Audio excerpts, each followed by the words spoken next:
11:13 la hora en la República Argentina. Como cada sábado digo, es una verdadera alegría tener tantos amigos que nos están siguiendo, y por ahí aparece el mensaje del amigo Ernesto Bodenheimer, preparado para escuchar la nota que sigue, y que decía, y se me había escapado, por acá lo tengo, preparado para escuchar a un señor como es quien vamos a escuchar, que sabe del tema, el ingeniero Andrés Artopoulos, director del estudio Les Escriña y Asociados. Andrés, buen día, ¿cómo te va? Fernando te saluda. ¿Qué tal, Fernando? Buen día, ¿cómo estás? Bien, bueno, un gusto tenerte en los micrófonos. En los últimos casos habíamos tenido a otra gente del estudio, alguna vez a Sofía, también a Furcade. Bueno, volvemos a contar contigo para hablar de este tema, ¿no? Una semana donde un hecho nos hace volver a acordarnos de que existe la posibilidad de terremoto, un riesgo en principio excluido en la ley de seguros, excluido en pólizas, pero que tiene una cobertura y un adicional que muchas veces los colegas nos olvidamos de incluir. Sí, efectivamente, Argentina es un país sísmico, comparte, digamos, la cordillera con Chile, que sabemos que es más sísmico que la Argentina. Lo que pasa es que tenemos mucha menos frecuencia que en Chile, ¿no? Entonces a veces nos olvidamos. Pero hemos tenido siniestros y hemos tenido eventos de terremotos muy importantes, como los anteriores que hubo en San Juan en el año 77, el año 46 creo que fue, o 45, sí. Esta vez fue de intensidad 6,4, ¿no? Uh-huh. Y en el año 77 fue 7,5, 7,6. Y uno parece que es menor la diferencia, pero hay que entender que la escala es logarítmica. O sea, la diferencia entre este terremoto, a pesar de que hay un punto de diferencia, es un terremoto 10 veces de intensidad, 10 veces inferior al terremoto del año 77, ¿no? Y bastante menor también al terremoto del año 44, que creo que fue de más o menos de esa intensidad. Entonces, en el año 44 hubo 10.000 muertos, ahora los daños no fueron tantos, pero Argentina es un país sísmico y puede haber terremotos importantes, mucho más importantes de que que tuvimos el lunes pasado, ¿no? Sí, nos contaban los colegas de San Juan respecto a esto, ¿no? De lo que fueron los anteriores, que mejoró y se perfeccionó mucho todo lo que tiene que ver con la construcción en esas provincias, ¿no? Con construcciones antisísmicas, y por eso en general los mayores daños son en viviendas por ahí de adobe o de construcción precaria. Sí, efectivamente, digamos, hay dos efectos. Uno es que el terremoto no fue de tanta intensidad, y otro es que las construcciones mejoraron mucho. Pero de todas maneras, los códigos de construcción lo que evitan es que las estructuras, digamos, aplasten a las personas. Uh-huh. Pero igual los daños por terremoto, o sea, las paredes de ladrillo, las aberturas, los cristales, hay un montón de revestimientos que pueden tener daño igual, aún en construcciones antisísmicas. No hay que pensar que porque uno tiene construcciones antisísmicas no tiene que contratar seguro. Uh-huh. Porque puede ser que el edificio no mate a nadie, que la gente pueda escapar por la escalera, pero por ahí el edificio tiene daño total igual, uh-huh, aún con construcciones antisísmicas. Eso ha pasado en México, por ejemplo, los últimos terremotos, donde los edificios no colapsaron como en el terremoto del 86, pero igual los daños han sido casi totales en algunos edificios. Andrés, buen día, Marcelo te saluda.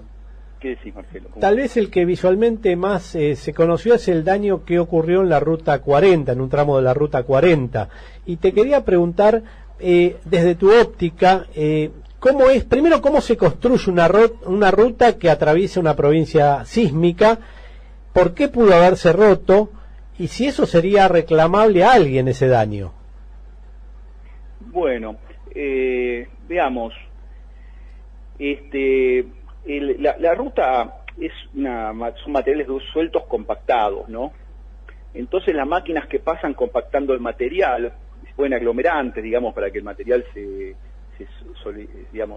haga solidario uno con otro, y se van pasando la máquina, que son esos rodillos pesados que se llenan uh-huh de agua, entonces van compactando el material. La máquina tiene 3 metros de ancho, entonces se hace primero una calzada y después se hace la otra calzada. Ahí, como la grieta que yo vi en la fotografía es longitudinal, justo en el medio de la ruta. Uh-huh. A mí me da la sensación que al empezar a vibrar el piso, las dos calzadas vibraron en forma independiente, ¿no? y se abre la grieta esa que fue hasta 3 metros de profundidad, que es prácticamente la altura de todo el talud de la ruta, ¿no? Uh-huh. Lo que hay que ver un poco si la ruta fue construida de acuerdo a lo que decían los pliegos del diseño. Si fue construida de acuerdo a los pliegos del diseño, no se puede reclamar, porque el terremoto está considerado un caso fortuito o fuerza mayor, ¿no? Uh-huh. Un evento que no puede ser previsto, y aún previsto no podría ser evitado. Entonces, en general, cada uno tiene que soportar sus propios daños por terremoto. Uh-huh. No es algo que uno pueda repetir contra otro tan fácil. Si vos sos el propietario de la ruta, en este caso Vialidad, y tengo la ruta hace 10 años, no es tan fácil repetir, porque la justicia lo considera un caso fortuito. Sin embargo, esto con el tiempo fue cambiando. O sea, hoy, qué sé yo, en el año 60, por ejemplo, hubo un terremoto en Valdivia, que fue el más importante que hubo en el mundo, en Chile, y prácticamente no hubo juicios de responsabilidad civil, porque en aquel momento se tenía muy claro el concepto de caso fortuito, fuerza mayor. Cada uno es un evento de naturaleza, cada uno tiene que bancarse los daños que tiene en su propiedad, digamos, uh-huh, a menos que lo tenga asegurado. Pero en el último terremoto del 2010 está lleno de juicios, porque la justicia fue cambiando. Ahora, si uno tiene una maceta en el balcón, en una zona que es sísmica, y se te cae y le pega en la cabeza a alguien, ya no podés decir que yo no puedo tener la culpa porque era caso fortuito. Uh-huh. Digamos, porque vos sabés que el lugar es sísmico, y cada vez, digamos, la responsabilidad civil también tiene funciones preventivas ahora, ¿no? Uh-huh. Entonces, a mí me preocupa, por ejemplo, que en la Argentina todavía hay muchos seguros de responsabilidad civil, especialmente aquellos que están incorporados dentro de los seguros integrales de vivienda, o integrales de consorcio, o de comerciales, digamos, uh-huh, combinados de comercio, integral de comercio, que excluyen responsabilidad civil, por ejemplo, los seguros de responsabilidad civil. Si vos contratás una póliza de RC comprensiva, no excluye terremoto, ¿no? Pero si vos comprás una póliza en un paquete que es multirriesgo, que tiene RC, que tiene incendio, que tiene robo, una exclusión general para todos los riesgos a veces es terremoto, ¿no? Sí, sí. Entonces no tenés ninguna cobertura. Andrés... Sin embargo, hay cobertura. En el caso de la ruta, yo creo que si es una ruta que fue construida hace pocos años, se podría repetir contra el constructor posiblemente, porque posiblemente la aglomeración del material no fue la adecuada, ¿no? Uh-huh. Andrés, volviendo al tema terremoto y a este en particular, sabemos que ustedes ya están trabajando con algunos casos que les han pasado y que mucha gente tal vez no visualiza, pensando que el terremoto es el derrumbe en un edificio y nada más, pero hay otros riesgos que se derivan y que tienen cobertura. Sí, yo tengo algunos casos que nos han pasado, pero también, digamos, he hablado con algunas compañías, y no son casos míos, pero me han comentado porque me han hecho consultas justamente por esto, y me dicen, mira, emití esta póliza, y uh-huh, me están haciendo una denuncia, ¿qué te parece si está cubierto o no? Hablé con varias compañías, no son solo los casos que tengo yo, sino que tienen algunos colegas, uh-huh, y te puedo decir que cada una de las compañías que hablé, por lo menos tiene 10 a 20 casos seguros, por lo menos. Ajá. ¿Y qué tipo de casos son, Andrés? Entonces ahí calculo que por lo menos debe haber, no sé, entre 500, 1000 denuncias seguro debe haber. Hay mucho de comercio, mucha mercadería que se cayó de estanterías, mucha gente que tiene que hacer inclusive limpiezas, hay algunos hilos que se han caído, he visto hilos rasos en oficinas, uh-huh, hilos rasos en comercios, en shoppings, todos no son daños estructurales, pero tienen que ver con daños en revestimientos, ahora digamos en industrias también, uh-huh, mercadería que se ha caído en estanterías, por ejemplo, una planta de fabricación de conservas que tenía pulpa de frutas en tambores de 200 litros que se cayeron al piso y se volcaron. Uh-huh. Digamos, hay daños menores, porque te decía que no fue un terremoto tan importante como el del año 77 y el año 44, ¿no? Lo que sí es muy probable que los encuentre con cobertura casi todos esos daños, ¿no? Porque justamente al ser una zona sísmica se supone que la gente prevé que eso puede ocurrir. Sí, yo creo que ahí es un poco lo que decían ustedes en la introducción del programa.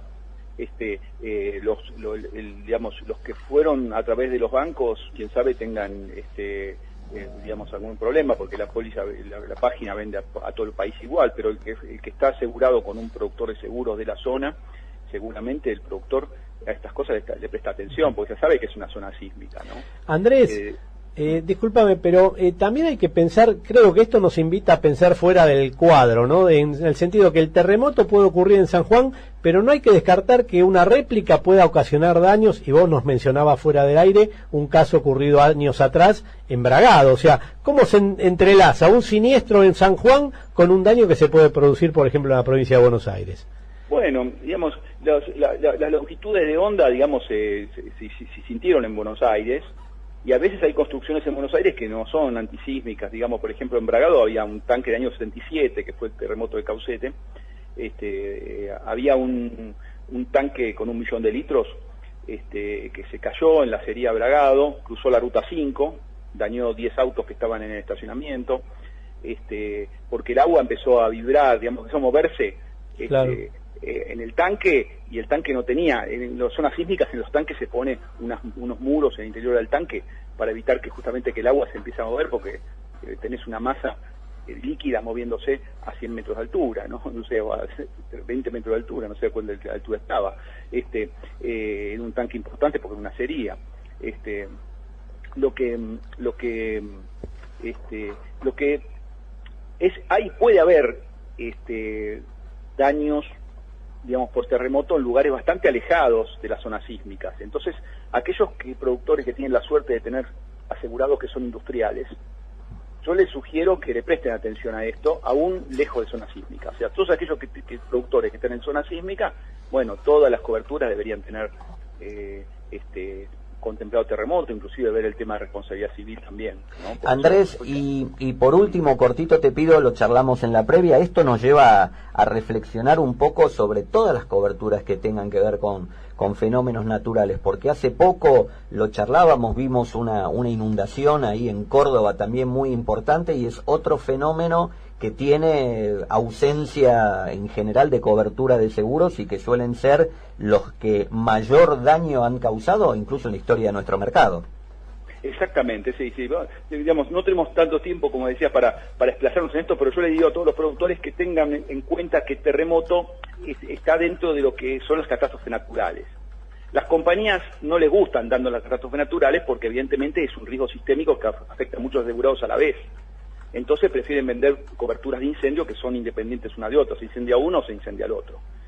Pero los siniestros más graves que hubo en la Argentina, por ejemplo, fueron por inundación. O sea, cuando se inundó La Plata y se incendió la refinería de La Plata. En España estaba diciendo que también una fábrica de aluminios en Alicante que se incendió fue el siniestro industrial más importante de España.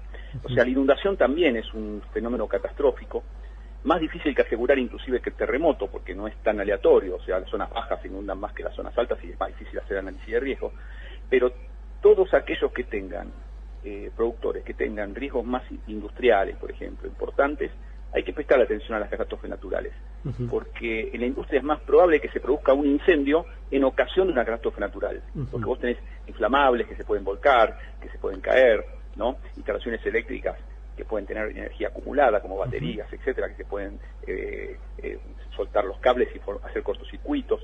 Entonces, puede haber incendios en ocasión de catástrofes naturales, y si la póliza excluye catástrofes naturales, se invierte la fuerza de la prueba y es el propio asegurado el que tiene que demostrar que igual hubiera tenido el incendio de no haber existido la catástrofe, lo cual es bastante difícil, ¿no? Andrés, entonces, perdón, sí, termina. No, entonces es un tema para todos los productores. En las zonas sísmicas, bueno, terremoto tiene que tener cobertura en todas las pólizas. Y los que no son zonas sísmicas, prestarle mucha atención a esos riesgos que son especiales, como los riesgos industriales que les estoy comentando. Bueno, Andrés, acá el amigo Marcelo Domingo Monero manda saludos para Ricardo Gallego del estudio Lea, que le está liquidando un siniestro de vientos ahí en Choel. Y me dice acá Sofía Fels, también miembro de Lea, me dice, por si Andrés no lo comenta, la jornada técnica de Lea de 2021 es sobre terremotos, aspectos técnicos de análisis y de suscripción. Todavía no hay fecha confirmada, pero atento al mercado a que ustedes se van a ocupar de capacitarlos sobre este tema. Así que te agradecemos realmente el haber participado, estar en nuestros micrófonos en el día de hoy, y estamos en contacto. Esperemos que no hasta el próximo terremoto, que hablemos antes por algún otro tema. Esperemos que sí. Le quiero mandar un saludo especial a Ernesto, que me mandó un saludo al aire, entonces le quiero retribuir el saludo y mandarle que le tengo mucho afecto. Así que un saludo para el colega. Dale, Andrés. Gracias de nuevo, buen fin de semana. Muy bien, un abrazo a todos. Chao.